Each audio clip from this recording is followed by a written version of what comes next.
सबै भन्नुहुन्छ सम्पूर्णलाई मेरो एकमुष्ट नमस्कार छ र हार्दिक स्वागत पनि छ।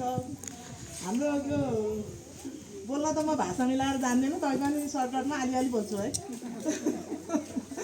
किन यो रिसोर्ट बनाउँदाखेरि बाबुले धेरै लगन र मेहनत गरेर बनाउँदै श्रीकृष्ण बाबुले आज कति वर्ष भयो होला, झन्डै 10-12 वर्षमा आज हामी यहाँ समूहहरू सबै भएर उद्घाटनमा आउन पाइएको छ।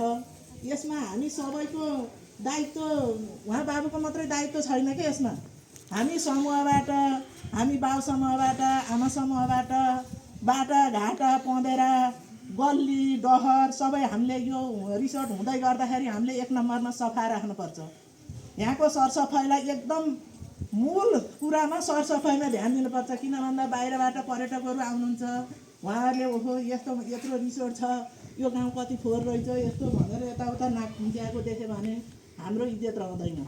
यसमा आमा समूह एकदम लगनशील भएर लाम भन्न अब हामी लगाउनु पर्छ क्या हाम्रो ध्यान 1 नम्बरमा। किन भन्दा आफ्नो घर वरिपरिका गल्ली, आफ्नो घर वरिपरिका पँधेरा होलान्, धारा होलान्, बाटा होलान्, हामीले आफै सरसफाइ यति गरौँ है भनेर हामीले सरसफाइ गर्नुपर्छ। प्लास्टिकहरू बिचमा फाल्ने, फोहोरहरू बिचमा फाल्ने काम नगरौँ।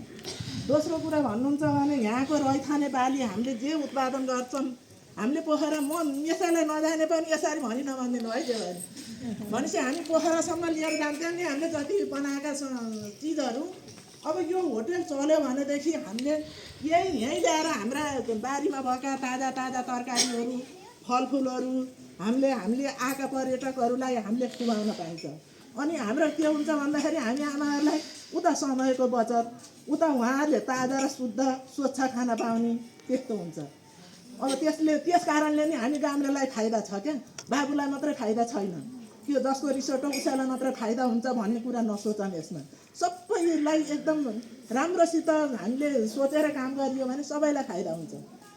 3 नम्बरमा भन्नुहुन्छ भनेदेखि अब यो रिसोर्टमा अब हामीहरूले सहकार्य गरेर काम गर्न सकियो भनेदेखि आमा समूह, यहाँ बसेका सबै दिदीबहिनी दाजुभाइहरूलाई नि फाइदा हुन्छ। किन भन्दा हामीहरूको बाहिर पर्यटकहरू जब आउनुहुन्छ नि उहाँहरूलाई हामीले स्वागत गर्ने बानी बसालियो, केही नाचगान गरियो अथवा उहाँहरूलाई केही नगरे पनि गेटमा आएर स्वागत गर्ने 4-5जना समूहहरू बिचेर स्वागत गरियो भने पनि त्यसमा अनि हाम्रो पनि शोभा बढ्छ, यो रिसोर्ट पनि शोभा बढ्छ, सबैलाई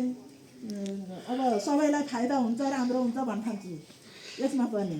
अब अरू कुरो, अब फलफुलहरू तरकारीको त कुरो भनिसकेँ। अब मैले खासै त धेरै त आए पनि यहाँ नलेखेपछि जानेदो रहेछ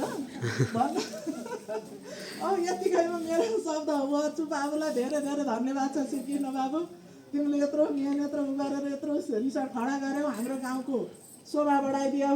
यो शोभा तिम्रो मात्रै होइन, हामी सम्पूर्ण यो काफलगारी गाउँकै शोभा हो भन्दै म यहाँबाट बिदा हुन चाहन्छु। हस्त नमस्कार।